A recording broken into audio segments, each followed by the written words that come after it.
Hi everyone, आप सभी का स्वागत है मेरे उपहार चैनल में। तो इस वीडियो में हम जानेंगे कैची धाम के बारे में, बाबा नीम करोली के बारे में और उन्होंने अपनी लाइफ में किन किन को इन्फ्लुएंस किया था। वो सारी डिटेल आज आपको इस वीडियो में मिलेंगी।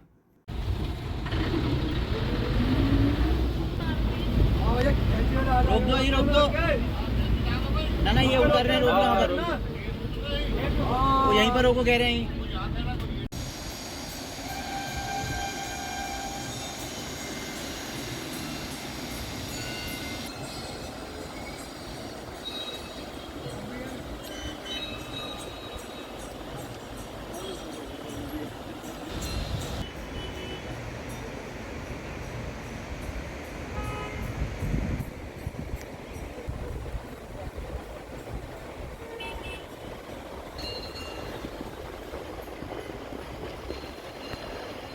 हल्द्वानी से कैची धाम तकरीबन 45 किलोमीटर्स दूर है, जिसे ट्रैवल करने में अराउंड 1 आवर 50 मिनट का टाइम लगता है।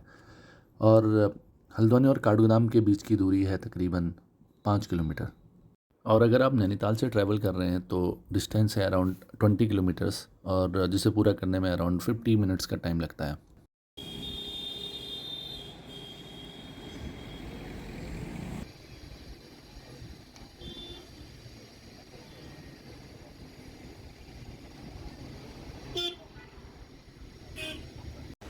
तो ये मंदिर है कैंची में।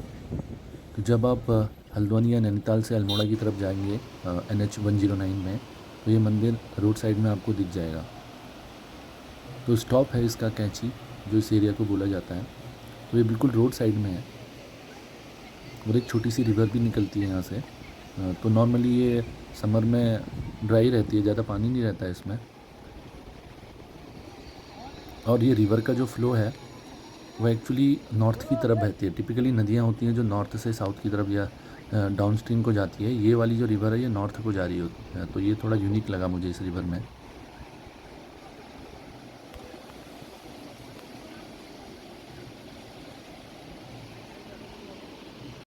तो चलिए जानते हैं कैंची धाम के बारे में। तो कैंची धाम एक हनुमान जी का टेम्पल एंड आश्रम है, जो कि ग्रेट सेंट नीम करोली बाबा, इनको नीब करोली भी बोला जाता है, के द्वारा 1968 में बनाया गया था।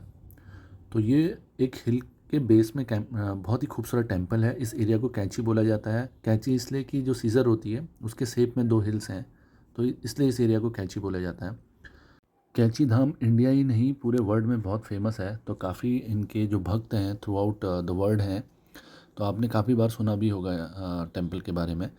तो चलिए और जानते हैं नीम करोली बाबा जी के बारे में, कैसे वो यहाँ पर आए और कैसे उतने लोगों को उन्होंने मोटिवेट किया, और उनके जो डिवोटीज़ हैं वो पूरे वर्ल्ड में फैले हुए हैं। तो वो इन्फॉर्मेशन हम और जानेंगे आगे।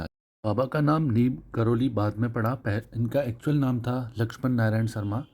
तो इनका जन्म 1900 में एक विलेज है अकबरपुर, फिरोजाबाद में, वहाँ पे हुआ था। तो भक्त बाबा को बाबा लक्ष्मण दास भी बोलते हैं। तो 1958 में इन्होंने घर छोड़ दिया था। तो एक स्टोरी बताई जाती है कि एक बार ये ट्रेन में विदाउट टिकट ट्रेवल कर रहे थे। तो वो स्टेशन का नाम था नीम करोली। तो वहाँ पे कंडक्टर ने उस स्टेशन, पहले वहाँ पे स्टेशन नहीं था, वहाँ पे गाड़ी रोक के उनको उतरने के लिए बोला, और वो उतर गए। उसके बाद वो ट्रेन स्टार्ट नहीं हुई या बंद हो गई और वो चली नहीं उसके बाद। तो पास में ही किसी ने सजेस्ट किया कि कंडक्टर से कि वो उस साधु को अलाउ करें ट्रेन में। तब बाबा लक्ष्मण दास नीम करोली बाबा ने बोला कि मैं 2 ही शर्त पे एक्चुअली बोर्ड करूँगा। पहला कि रेलवे कंपनी को प्रॉमिस करना होगा कि वहाँ पर स्टेशन बनाएंगे नेम एज़ नीम करोली, और रेलवे जो कंपनी है वो जो साधुओं से अच्छा व्यवहार करे। तो वो एग्री हुए, और उसके बाद बोलते हैं कि वो ट्रेन स्टार्ट हुई और फिर वो आगे अपने स्टेशन पे चली। तो ये नाम बाबा को वहीं पे लोकल्स के द्वारा दिया गया था जब वो वहाँ रुके थे। तो जो ये आप पिक देख रहे हैं ये है रिचर्ड एल्पर्ट की। तो ये भी नीम करोली बाबा के बहुत भक्त थे। तो बाबा ने ही इनको नाम दिया था बाद में रामदास। तो बाद में ये जब अमेरिका वापस गए तो वहाँ पे योगा और स्पिरिचुअलिटी का इन्होंने काफ़ी प्रचार किया। इनकी स्टोरी काफ़ी इंटरेस्टिंग है, कैसे वो यहाँ आए और बाबा से मोटिवेट हुए। उसके बाद उन्होंने बुक्स भी लिखी हैं काफ़ी, और बाद में यूएस वापस जाके उन्होंने काफ़ी ट्रेनिंग एंड सेशंस दिए वहाँ के लोकल्स को। तो ये काफ़ी पॉपुलर रहे, योगा गुरु भी रहे हैं। तो इनके बारे में आप और डिटेल में पढ़ सकते हैं। और जो आप ये पिक देख रहे हैं ये है भगवान दास की। तो ये 1965 में मिले थे बाबा नीम करोली से। इनका रियल नेम था kermit मिकल्स रिस। तो ये भी एक उनके भक्त हो गए थे, और बाद में इन्होंने ही रामदास को गाइड किया था। उनको ये इन्फॉर्मेशन दी थी कि वहाँ पे एक स्पिरिचुअल गुरु हैं और आप जाके उनसे मिलिए। तो बाद में फिर रामदास भी बाबा से मिले थे। और बाबा के साथ ये जो आप पिक देख रहे हैं यह है कृष्णा दास की, जिनका रियल नेम था जेफरी कगेल। तो ये 1970 में ट्रैवल किए थे इंडिया। तो जैसे पहले रामदास ने ट्रैवल किया था, तो फिर उसके बाद ये नीम करोली बाबा के भक्त बन गए थे। तो इनका बैंड भी था और ये म्यूज़िक भी प्ले करते हैं, और ग्रेमी में इनको नॉमिनेशन भी मिला था। जब स्टीव जॉब्स ट्रैवल किए थे इंडिया में 1974 में to study Hinduism and Indian spirituality, तब उन्होंने प्लान भी किया था नीम करोली बाबा से मिलने का, और वहाँ रुके भी थे कैंची धाम में।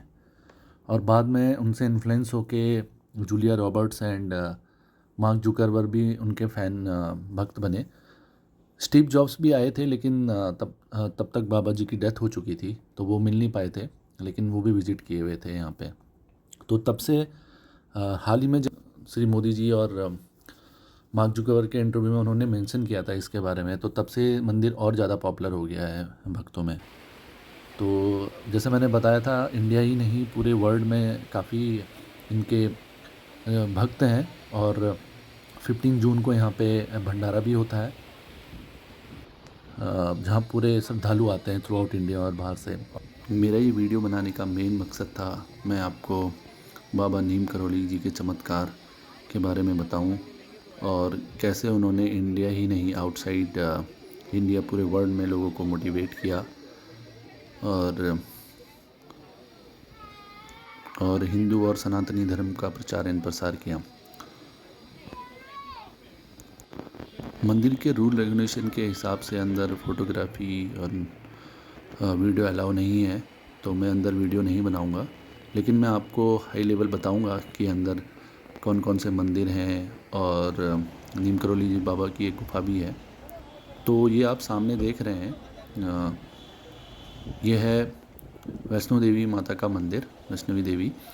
तो माता का मंदिर भी है यहाँ पे, और हनुमान जी का भी मंदिर है, और साथ ही और देवी देवताओं की भी वहाँ मूर्तियाँ हैं। और ये ठीक वाइट जो आपको मंदिर का टेंपल टॉप दिख रहा है पीछे, उसके बैक साइड में एक गुफा भी है, जहाँ पे नीम करोली बाबा जी जब फर्स्ट टाइम आए थे तो यहीं पर वो मेडिटेट किया करते थे। जो आपको एक टिन सेट दिखाई दे रहा है बैक साइड पे, तो जब भंडारा होता है यहाँ एनुअल जून के टाइम 15 जून को, तो काफ़ी श्रद्धालु आते हैं। तो यहाँ पे व्यवस्था कर रखी है प्रॉपर, लाइक जब क्राउड ज़्यादा हो जाता है तो उसको कैसे हैंडल करें, और ये सब। अब तो काफ़ी अच्छी पार्किंग भी यहाँ बन गई है, और साथ ही साथ सरकार का और डेवलप करने का इरादा है इस टेंपल कॉम्प्लेक्स को। आई होप आपको ये वीडियो पसंद आया होगा, और थैंक्स अगेन फॉर वॉचिंग, और please subscribe to my channel.